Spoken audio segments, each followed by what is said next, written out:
Good afternoon, ladies and gentlemen. Welcome back at the Manufacturing Day powered by EIT Manufacturing.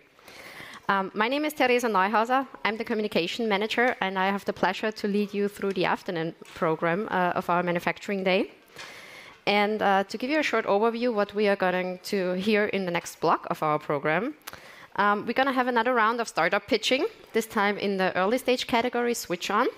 We will be talking about taking a shortcut to the market via the EIT Manufacturing Innovation Call. And we're also going to have a deep dive into the challenges of the manufacturing ecosystem, both of startups and corporates. So I also welcome all the audience and all the attendees that join us online. Welcome back. And now I would say we're jumping right into the program again, and which is the second part of our BoostUp competition. So 5 startups will soon pitch their innovative solutions and ideas. And to lead you through the next hour, I will invite my colleague Vadim Stirbu on stage. He's our business creation manager at EIT Manufacturing CLC East. And he has a lot of international experience in the private and public sectors. He previously worked at the European Union delegation to Ukraine and as a consultant to the German-Romanian Chamber of Industry and Commerce. Welcome, Vadim. Thank you, Teresa. Ladies and gentlemen, good afternoon, and welcome to our BoostUp CLC East competition in the category SwitchOn. I hope you all enjoyed the lunch and are looking forward to our pitches. During the SwitchOn pitching competition, we have 5 early-stage startups who will present you the innovative technology, and all 5 will compete for a cash prize of €5,000 provided by Vienna Business Agency. What a competition without a jury. So I'm very happy to introduce you our jury. We have with us Madam Eva Chernohorsky, Director of Technology Services at Vienna Business Agency. Together with her team, Madam Chernohorsky is focused on climate innovation, life sciences, smart manufacturing, and diversity. Thank you for being with us. We're also pleased to have Bernhard Petermayer, partner at ICT Cube, entrepreneur and business leader with over 15 years of experience. He's always interested to bridge the gap between science, technology, and business.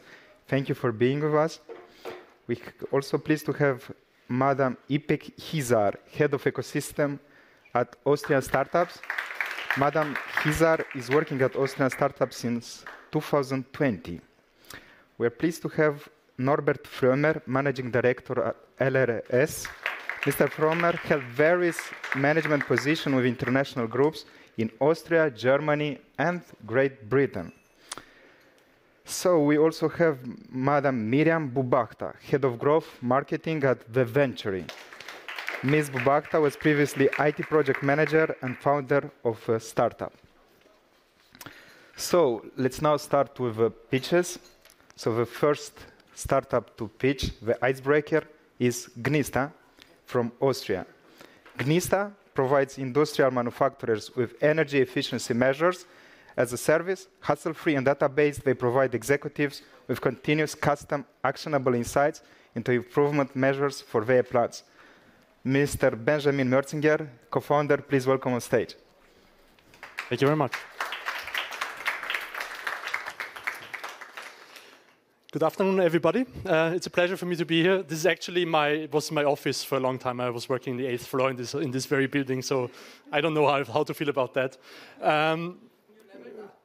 I did apparently level up, yes. So yeah, I'm here to represent Gnista. We're actually changing our name to Nista because Gnista is super hard to pronounce in English. But remember the logo, that stays the same. What we do is, as already Vadim told you, energy efficiency as a service for industrial manufacturing companies. In manufacturing, we all agree on that, is lovely and great. I'm a mechanical engineer myself, but it also takes a ton of energy to operate those facilities. And we try to make it less intensive.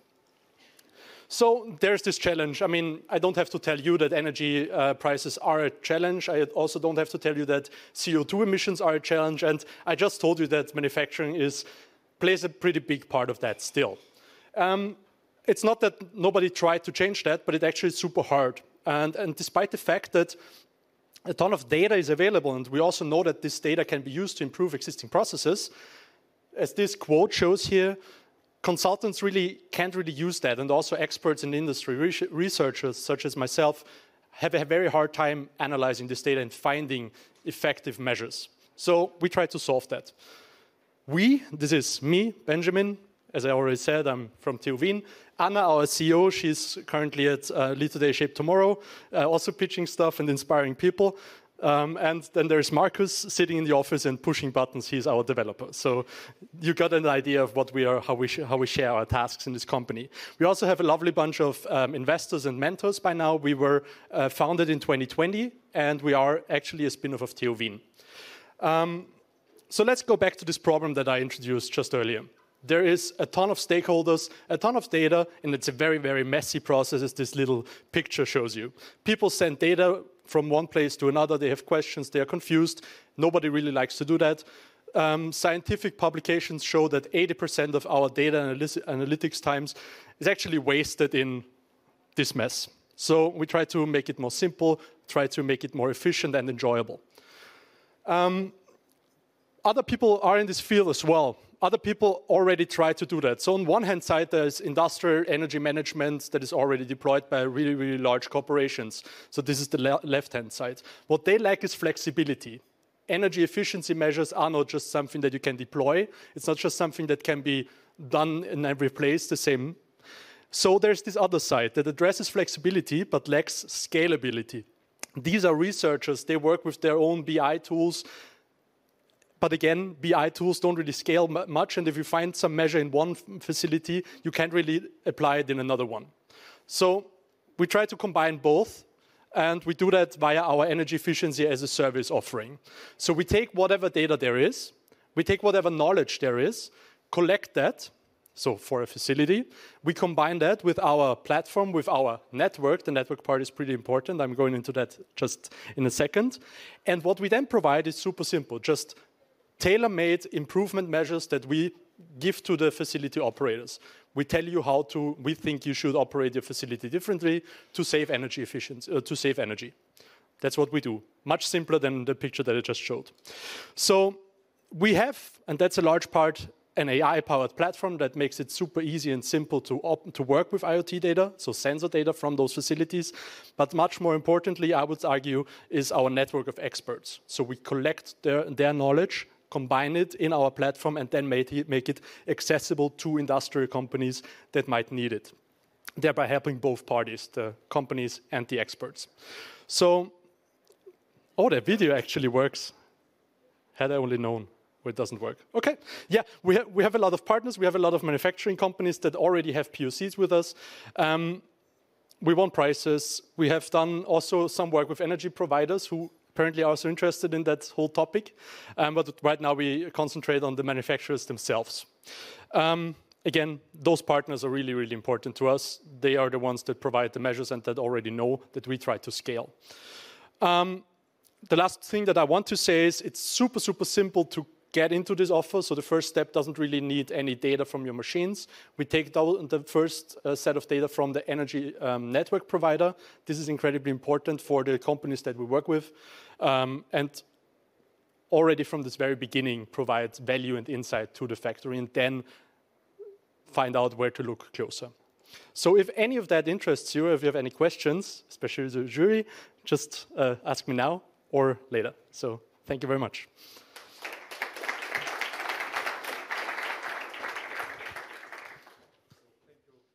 For your pitch, and now we give the floor to the jury for the question, please.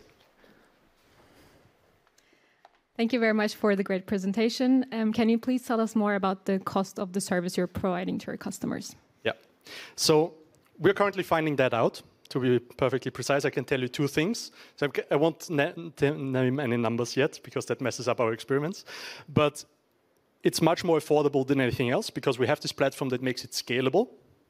And it certainly plays a role if you are a large cement manufacturer paying tens of millions for your energy prices, or, and that's important, you're just a small SME that has never ever done anything about energy costs and just now finds out that it's a problem for you. And we try to have an offer for both, and the price obviously is oriented on those different kind of customers that we try to target. Thank you. Thank you for the question. My question is, when you started in 2020, and you have already some partners to cooperate with, how far are you in the market? Is it already, do you have partners where you have large turnovers or larger turnovers? Or where are you in that situation? Are you still really a startup, or is it more than a startup already? And do you have already some employees? How is your organization? Yeah, so as I mentioned, we just got an investment in December.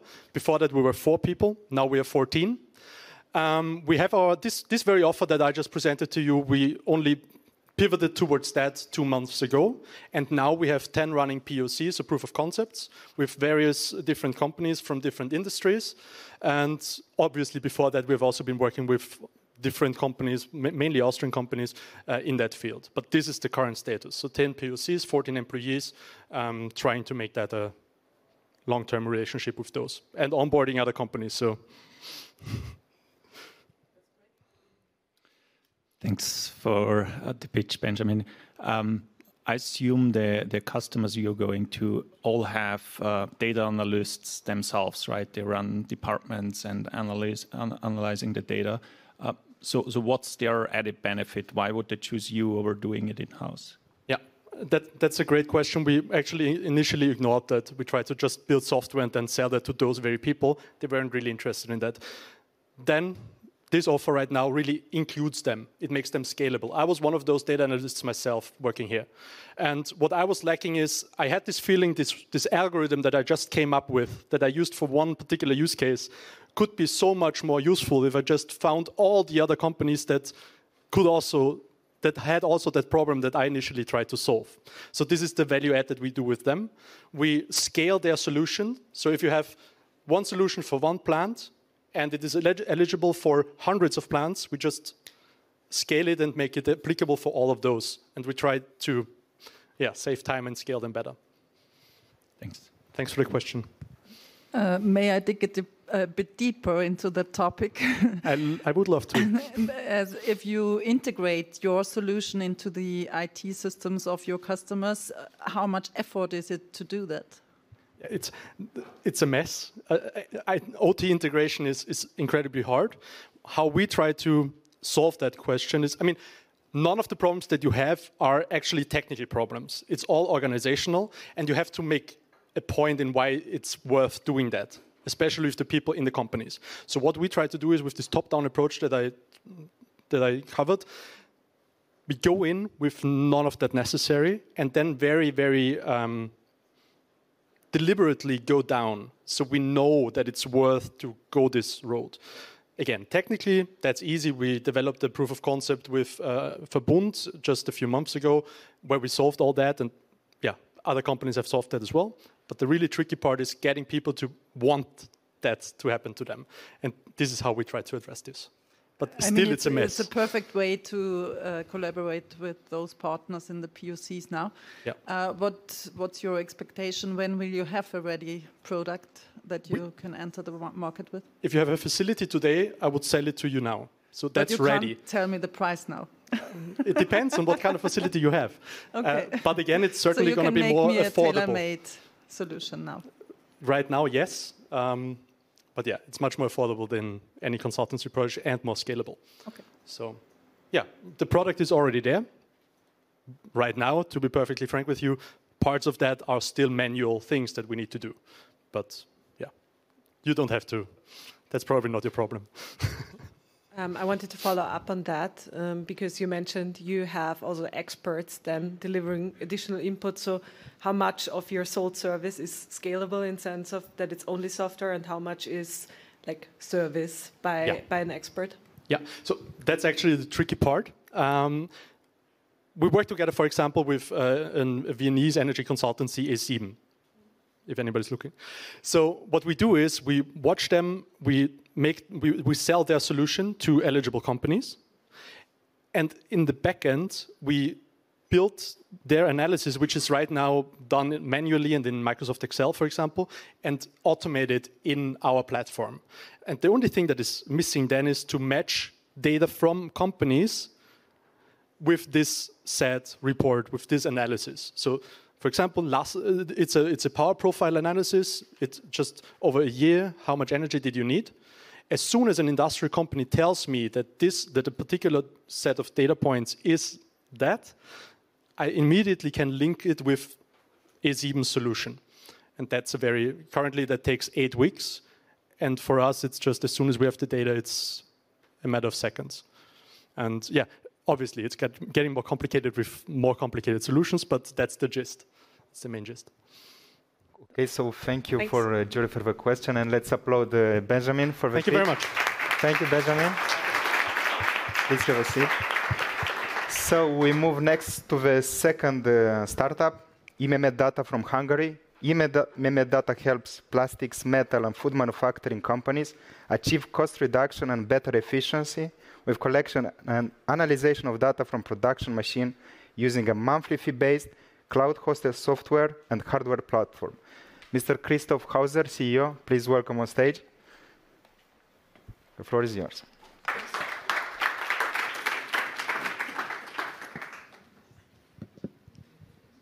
Good afternoon, everybody. My name is Christoph. I'm one of the founders and the CEO of IMM-Data.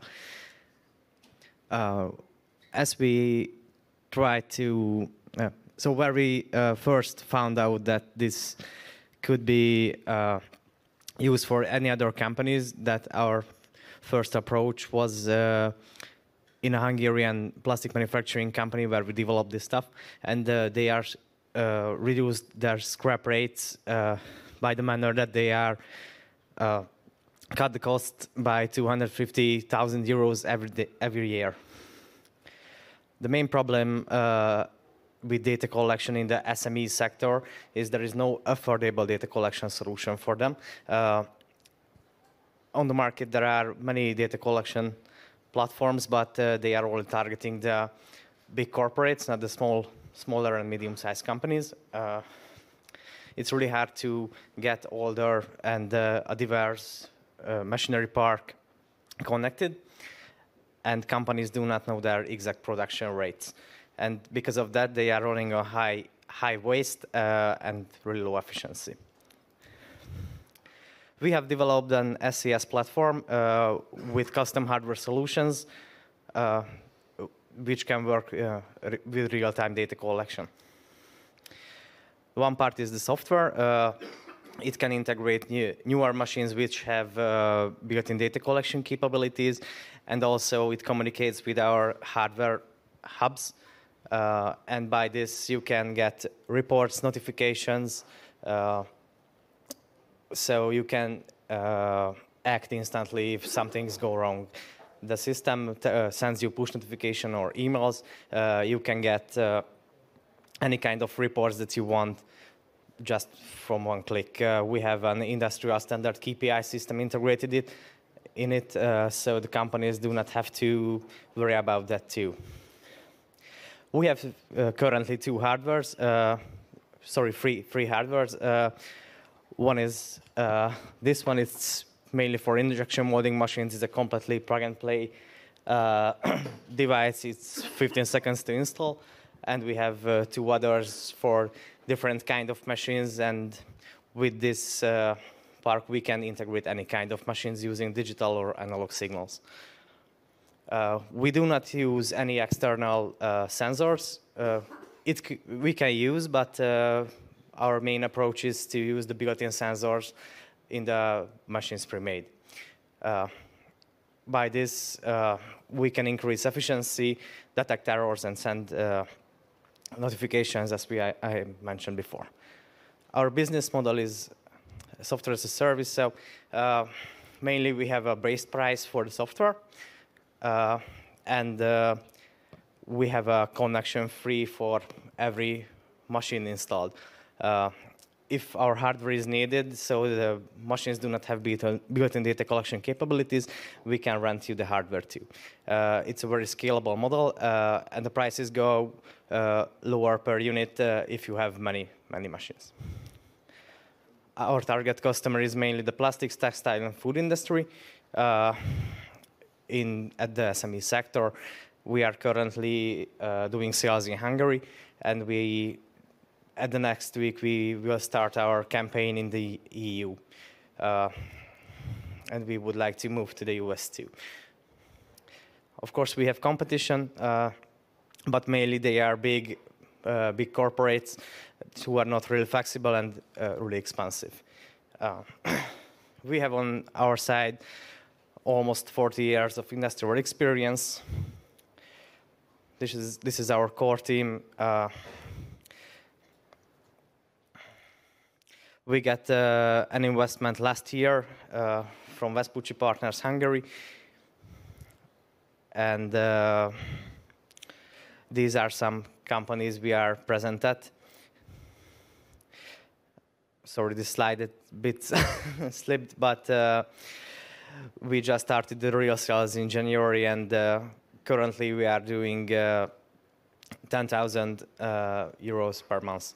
This is a small case study, 2 case studies actually of yearly cost reduction. And we are looking for partnerships in Western European market entry and sales partnerships. So thank you, Christoph, for your pitch. So now I give the opportunity to the jury for the question, please. Thank you for the pitch. What I don't understand with the product is you say you can apply it to new machines, but also old machines, right? So I guess you need some sort of an interface where you have to plug in your solution. If you don't have that, is that a complete customized thing for one type of machine, or how scalable is that then if you have a very old machine? Well, yes, newer machines have, as I mentioned, built-in interfaces for data collection, but older machines do not have, and this is where our hardware comes by, and we can attach our hardware to the digital signals that operates that machine. But where do you plug your hardware in? This one I brought with me. It is for injection molding. It is using the robot's interface. So the injection molding machines typically have a picker robot that takes the completed part out of the mold and already communicating with an interface like this. I can show, but we have other products which you have to wire it in. So we do not use any connectors, just wires. Okay, thanks.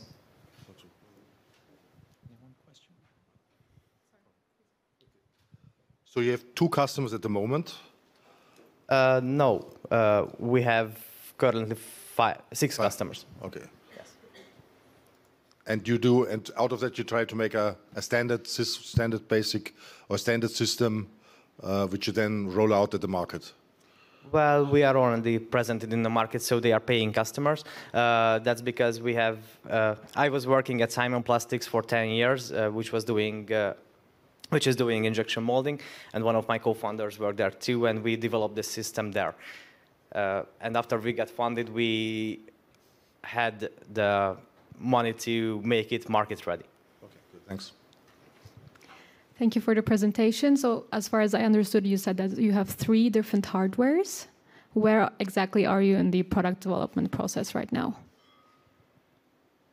Well, yes, we have 3 different products. The one of you are holding. The another one is basically just the same, but in a different case. And the third one is yet to be released. The chip shortages, unfortunately, got to us too. But we are working on it. It is market ready, but we can't produce it, unfortunately, of the chip shortage yet. This is the one that is a modular basis. So you have a main board, and you can attach any kind of extension modules. If you want to get more digital signals, more analog signals, series communication, temperature sensors. So, yeah. I have a question connected to the subscription service, because you had that example of a 2.5 return on investment. How long do you expect they're locked in with you? So how long are they going to stay your customers? And is there like a long-term like benefit coming out, or is there a peak at the beginning where you have a lot of like potential for optimization, but then it's probably going down? So how long and how strong is the value you can provide to a company? Well, this can be determined by two factors, because the one factor is we expect as customers to stay like lifetime, because once you introduce a data collection system to a company, then it will be mandatory to get clear data anytime in the future. But because of this, as you mentioned, that we have a peak in the beginning, we are experimenting with a new revenue model, which perfectly do that, as you mentioned. So in the beginning, it's more expensive, and it gets less and less every year. Maybe like 20% every year. This 30% discount every year. One last question, please. You told us in the beginning that there is one customer who saved 250K, when I got it right? Every year, yeah. Can you give us further information on that use case? What did they find out with your solution, and what did they change in their production process? Yes, in the first, before we implemented this solution, we asked them how big is your scrap rate? So how many waste pieces do you produce? And they said it's 3% every year. Okay, we started to measure it, and we found out it's not 3%, but 6%. And in 1 year's term, we just reduced it to 1.5%. And that 4.5% of scrap rates worth 250,000 euros every year. But how did you manage that improvement? Well, because of our software tracks the scrap rates and the producement. The system sends notifications to the right person that you have to go to that machine and set it something else to do great. So it's just better configuration of the system? Yes. Oh. But customers do not know if they have a problem. So we perfectly know that, and we notify them. We are in an R&D project where we can set the machines ourselves, but it's really just an R&D project yet. Thanks. Thank you. Thank you, Christoph. Thank you for your presentation. So let's move to the next startup.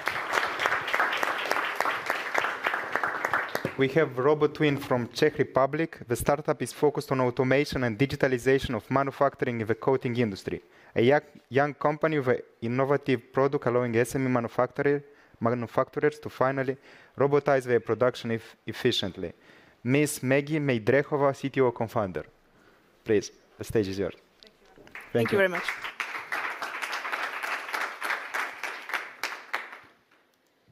So, let me tell you something you don't want to hear. The manufacturing nowadays is still reliant on human workforce. Take spray painting as an example. It's a job that only skilled workers can do, but it's very hard to find these painters because it's an unhealthy and demanding job. As a result, the SMEs have to decline on average 20% of orders because of the lack of workforce. And if they automate, the robot utilization reaches maximum 40% due to the complexity of their jobs. The result is limited business growth.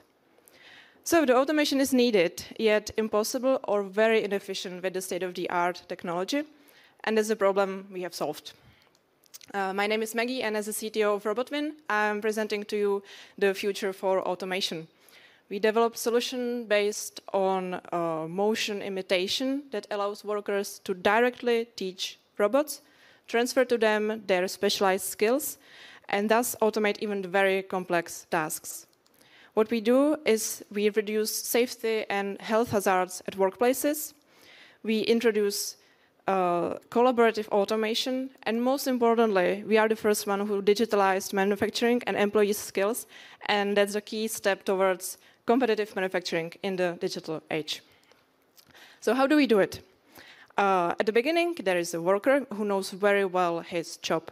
He paints the first product, and our product tracks his motion when he does it. Afterwards, we take the data and we automatically generate a trajectory from the recorded data. And the last step is we move the trajectory to the robot, and the robot is then automating and painting all the other products in the series. The result is as good as when the worker does it himself, which you can see on this video. We shoot in a partner paint shop where we tested our prototype. So it's not only efficient, but it's really bringing the value to the production. That I want to demonstrate on this graph, which shows us the cost of annual production in an average SME paint shop. Bar first is the purely manual production. Second bar is the production with the conventional automation, where the specialized robot programmer is needed. This programmer cannot program the very complex products, and therefore the robot utilization is low. It's only 40%. And the third bar is automation with RoboTwin. We increase the robot utilization to 90% because we team up the skilled workers and the efficient robots, and therefore we are able to lower the costs to 50% of the conventional automation. Why are we so successful? It's because we are doing exactly that what the industry is asking for. We are creating a painter transformed into a robot programmer. Our market can be actually thousands of customers because we are not focused only on a paint shop. We can scale to other manufacturing jobs like gluing or blasting. But our beachhead are SME paint shops. We started in Czech Republic. We are based in Czech Republic. And some of them already joined us for a grant proposal we applied for in April. And there are many more companies actually who are contacting us because they want to be those having these technologies. Why are they contacting us? Because of the unique selling points we have. We are plug and play, easy to set up, easy to use. We are variable. And we really allow them to automate even the very, very complex tasks they couldn't automate before. And we are the only one having these three particular features. And there is no competitor having these. And we also ensure there will not be one in the future because we are having patent pending. Our team, I'm talking about us, we are 3 engineers with a great passion for innovation, David, Ladislav, and me. Several awards in our history, one of them EIT Jumpstarter of the last year. And what is our plan? So our plan is essentially to expand to other manufacturing segments to the whole Europe and allow RoboTwin to be the one-stop solution for all the jobs that robots can't do yet. Thank you.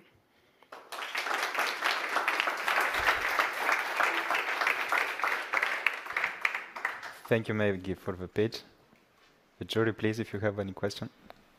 Thanks for the very nice pitch.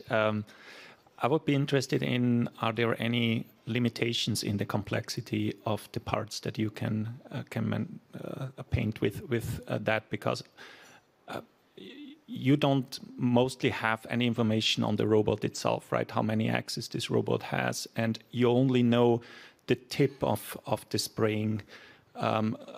So in order to calculate the trajectory, I guess the parts still need to be quite simple, right? Thank you for the question. We are relying on the software which is already available to control the conventional robots. So we are not inventing our own. We are just inventing the way how they can automate. So our solution has an interface to existing robot control softwares, and we can use all the features of them. So the collision avoidance and the solution for the inverse kinematic, essentially, that's happening in the background, that's everything what we take from them. So we can benefit from those features that are already existing, but just add our approach of getting the data inside of these softwares.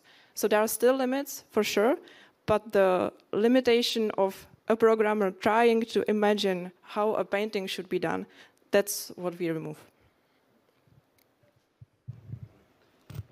But I guess that very often the human movements have to be adjusted to fit that patterns. No, we are trying to be as easy to use as possible, and we really allow the natural feedback. So we really allow the worker to just take the product, put it on a spray gun, and use it the normal way as he is used to. Our algorithms are running in the background, and they are allowing, like, cutting off parts of the trajectory which are not feasible and so on. So we really want to focus on the natural experience because that's the way how we actually involve the worker in the process of automation and how we allow to transfer the skills really into the process. Thanks for clarifying. You showed us the cost reduction which your product brings, but I think the major benefit would be an increase in capacity, so the paint shop can run now 24 hours instead of the 8 or 10 hours it runs today. So this would be a much bigger impact than just the cost reduction.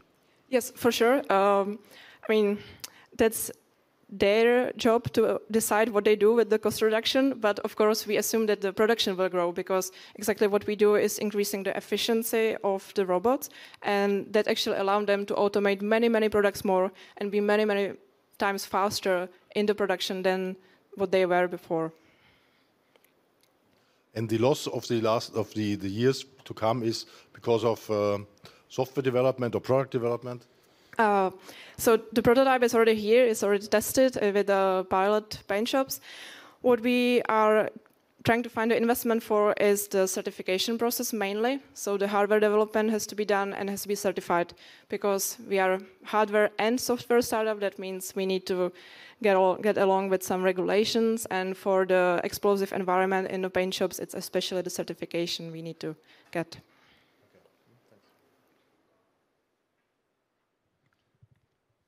So, if you don't have any question, let's applaud Maggie. Thank you for the contribution. So, let's go next with the fourth startup, Senseven from Austria. Senseven developed a mobile inspection platform for industrial equipment.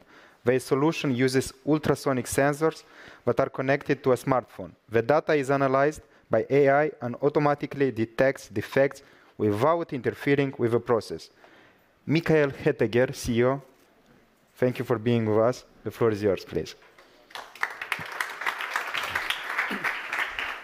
Thank you. My name is Michael. I'm the CEO and founder of Senseven, and we revolutionize industrial inspection with digitalization and artificial intelligence. So in order to inspect industrial assets for possible defects, there are different kinds of inspection methods. Acoustic emission, thermography, or ultrasound are just a few of them. But they all share the same problem. Doing this inspection is very complex and error-prone. And that's why until today, these are solely expert systems. And we all know how hard it can be to find skilled labor. But even if you have the experts in-house, the whole interpretation of the data and the signal can be very time-consuming. In order to tackle these problems, we developed the first real digital and smart mobile inspection system. Our solution uses acoustic emission sensors. They can detect the smallest defects without interfering with the process. The sensor is directly connected to a smartphone, where a software and AI guides you through the inspection. So instead of developing proprietary hardware, we transform smartphones into smart inspection systems. So what can you actually do with our product? Our first use case is the inspection of leaks inside valves. There are estimates that show that 5 of 10% of all the valves out there are leaking internally. So they're closed and still medium goes through it. What does this mean for companies? First of all, you have losses of material, losses of energy, but also there's a high risk of injury. Many of those valves are used to shut off a process in order to do maintenance. But when during the maintenance, hot or dangerous medium coming towards human, you have a high risk of injury. And in the worst case, even contamination or environmental pollution can be the case of leaking valves. So just to give you a number, one of our partners in Texas inspected one power plant for leaking valves, and they found losses of $280,000 just due to steam leaks. And this was before the gas prices exploded. So how does our product differentiate from the direct competitors? The most important thing is that you don't need to be any expert. The software guides you through the inspection. The AI calculates whether this valve is leaking or not. And on top, the AI also calculates how much it is leaking. So giving you the information, how much you lose, and how you have to prioritize this issue. All data is synchronized to our cloud. So you have standardized reports, plus you can directly integrate all the results into asset management systems. The whole inspection process, so how we ensure that it's robust and safe, is also filed into a patent, including our AI. So how is our business model? Currently, we sell the hardware equipment for 8,000 euros, one-time fee, and then we charge a yearly fee of 2,500 euros per use case. Our first use case, valve leakage, is already on the market, and within the next years, we want to expand to different use cases. Just to give you an indication, inside a chemical or pharmaceutical plant, there are up to 7 different use cases which you can inspect with the same existing hardware equipment. So that is how we scale, by enabling customers different use cases to inspect pumps for cavitation or steam traps for steam loss, for example. But we also don't want to stop there. Our long-term vision is really to become a platform for industrial inspection, where different inspection methods are integrated, where we become a central overview of critical assets and give concrete action steps for maintenance managers. So what is our traction so far? We started this company last year in July. And during this last year, we managed not only to bring a product on the market, but also to sell 7 systems globally. We onboarded 7 resellers, including from China, US, and in the Middle East. And our AI is trained on over 1,000 inspections that we've done, where we teamed up with 20 different manufacturing companies in Germany, Austria, and Switzerland. So who is behind Senseven? My name is Michael. I've already founded a startup 7 years ago. And together with my business partner, Christoph, we developed this product. Also, Lina is our data scientist who's on board. Yeah, and together we work hard to accomplish our mission, which is to empower everyone to inspect industrial assets. Thank you.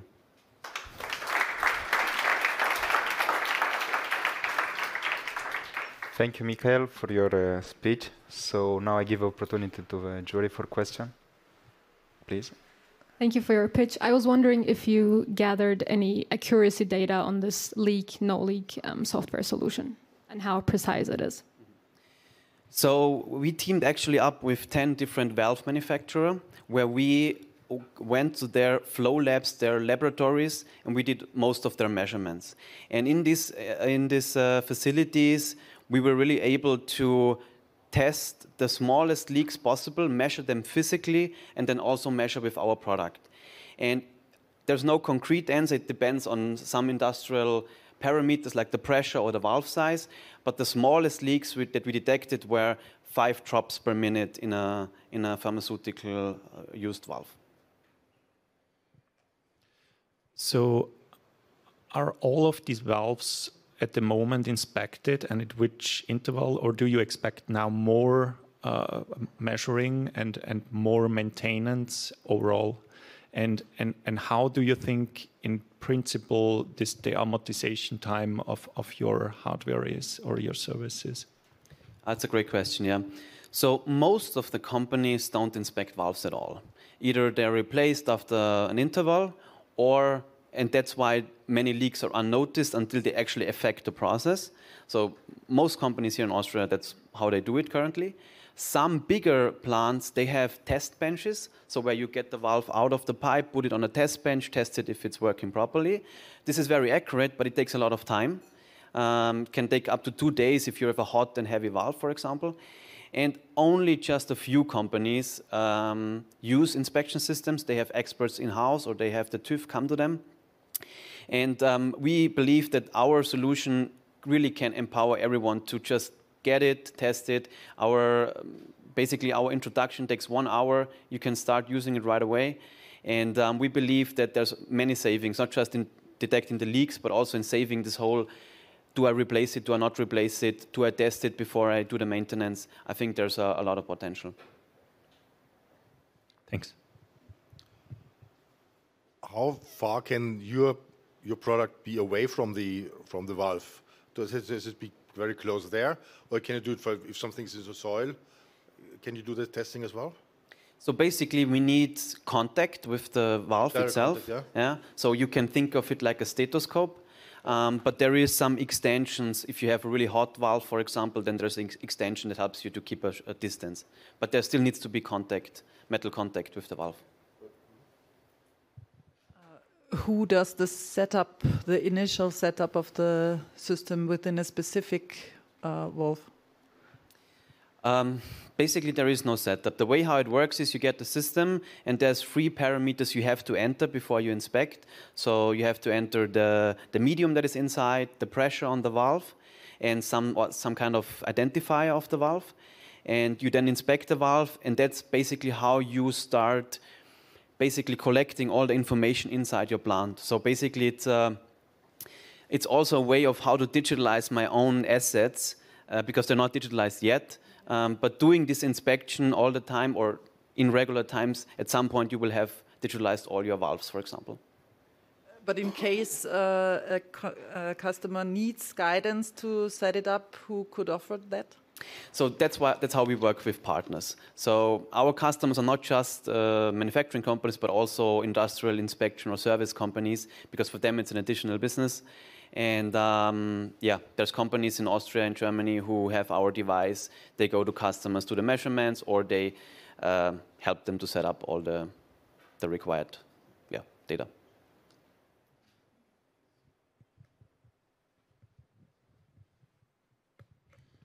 Connected to that, how often should a valve be inspected, and how are you changing basically the frequency with your system?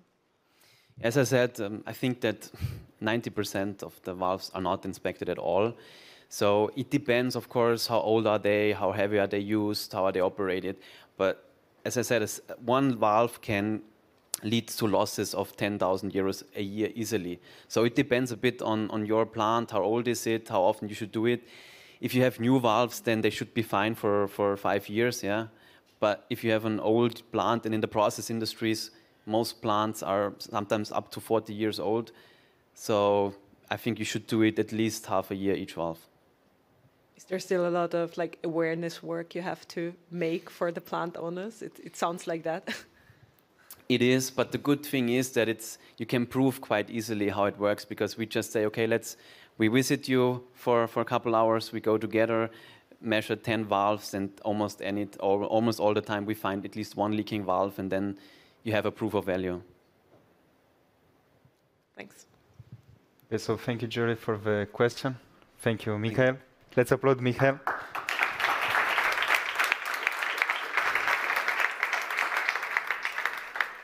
So the last startup, the cherry on the cake, is Silana from Austria. Silana will fully automate the fabric processing and move garment production back to Europe. The result, lead time and delivery routes are reduced by up to 90%, and working conditions raised to European level. A new era of sustainable fashion production. Mr. Michael Hofmann-Richter, your stage is yours. Thank you. Thank you very much. Clicker, please. All right, so let's go. Hello, my name is Michael. I'm the co-founder of Silana, and I'm here today to tell you about the revolution of the fashion industry. It's about the revolution of the fashion industry with 3 simple words: automated fashion production. With that, we enable relocating the production process from Southeast Asia back to Europe without having to accept 2 to 3 times higher costs. Today, I would like to address the 3 biggest problems of this industry.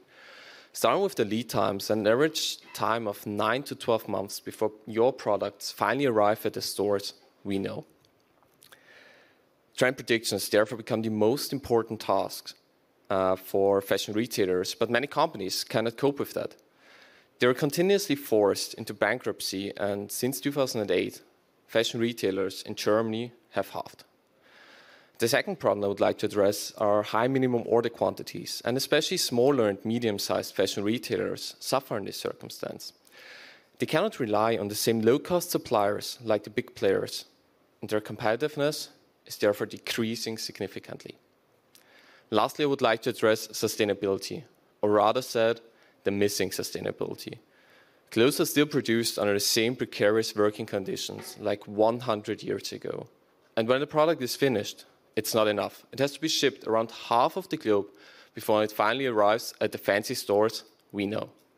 A T-shirt sold in Austria, it took it more than 20,000 kilometers before it finally arrives here.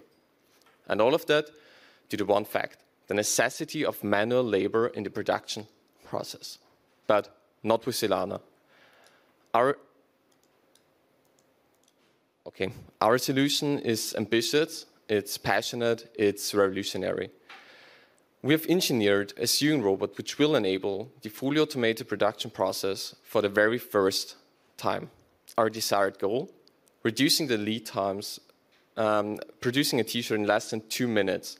And with that, we enable relocating the production process from Southeast Asia back to Europe and reduce the lead times from an average of 9 to 12 months to less than 1. But also the environmental impact is drastically reduced. CO2 emissions down by as much as 80% on average. And all of that with a batch size of just 1 piece. Because there is no need for slave-like working conditions, no need for eternal transport routes, and for sure, no need for child labor.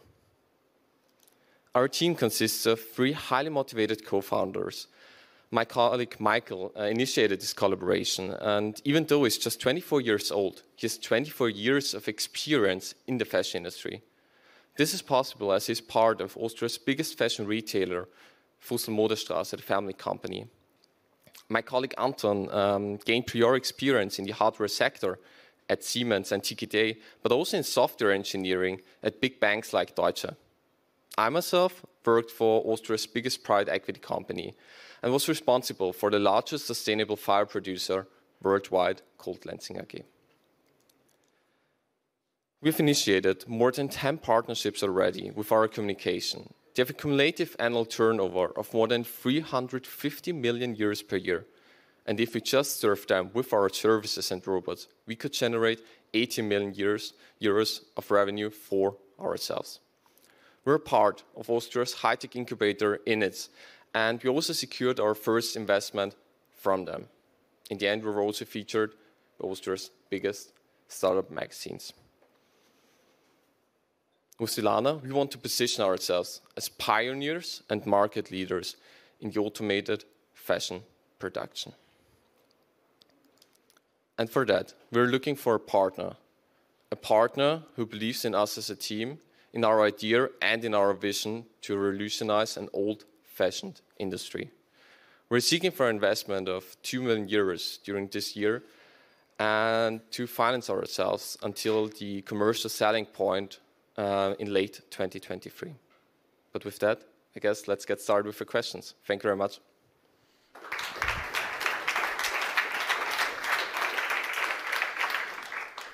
Thank you, Michael.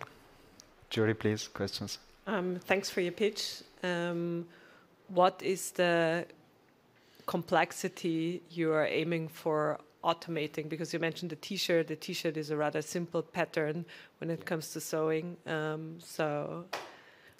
Exactly. It's all about, and that is well known, it's about fixing and positioning of limp materials like textiles. This is the big problem. And there's also competitors who are researching in that field. Others relied on chemical hardening, and other companies only highly specialized in t-shirts, but their manufacturing, they cannot implement it in existing production lines. So it's our goal to build a modulatory-based system which enable this automated production process for the very first time.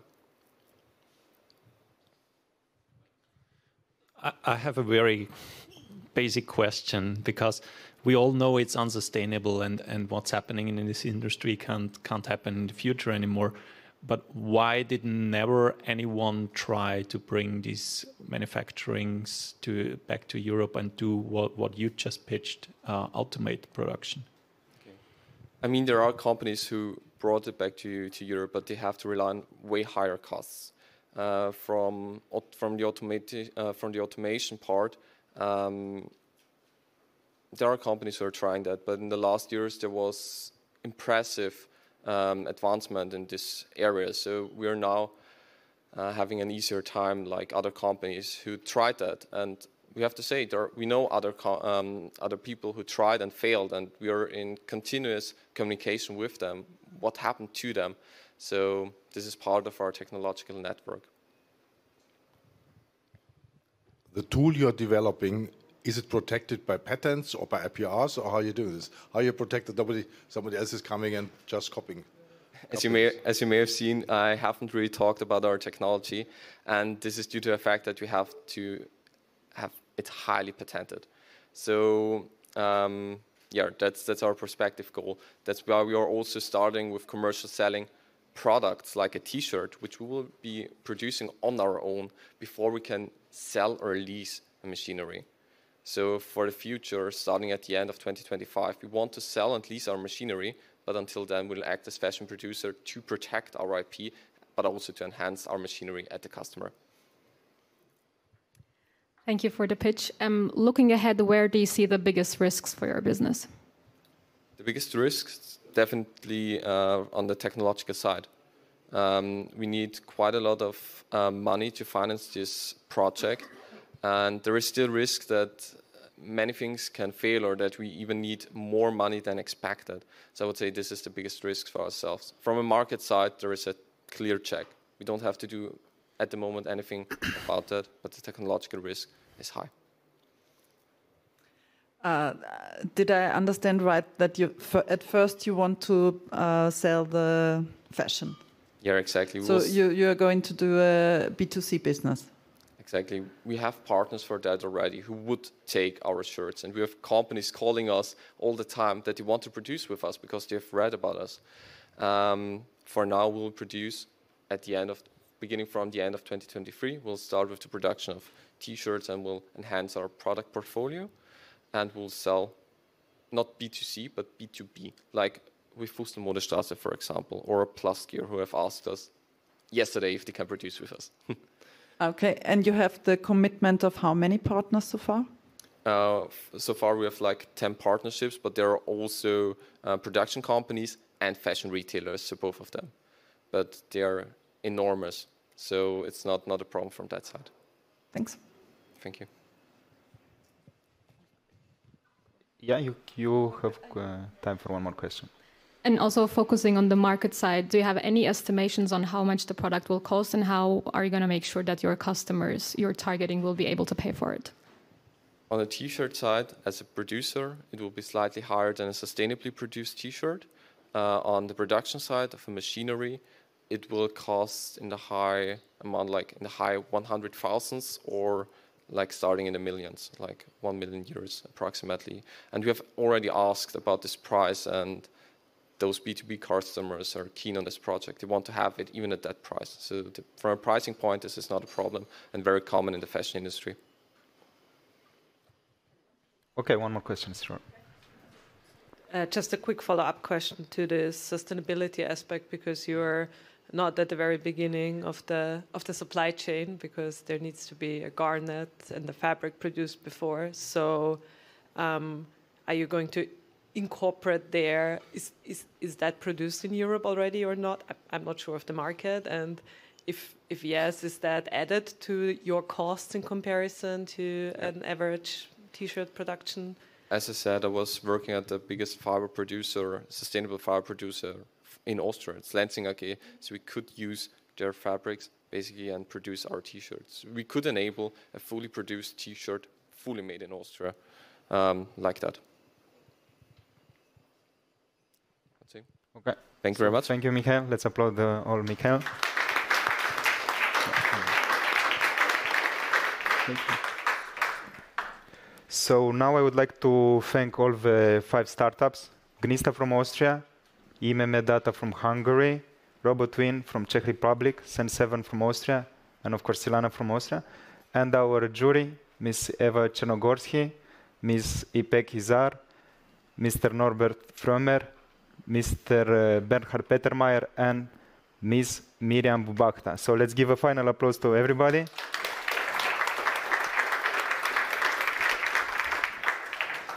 We will announce our winner during the award ceremony at 5 p.m. So please stay tuned for the next sessions. Thank you all.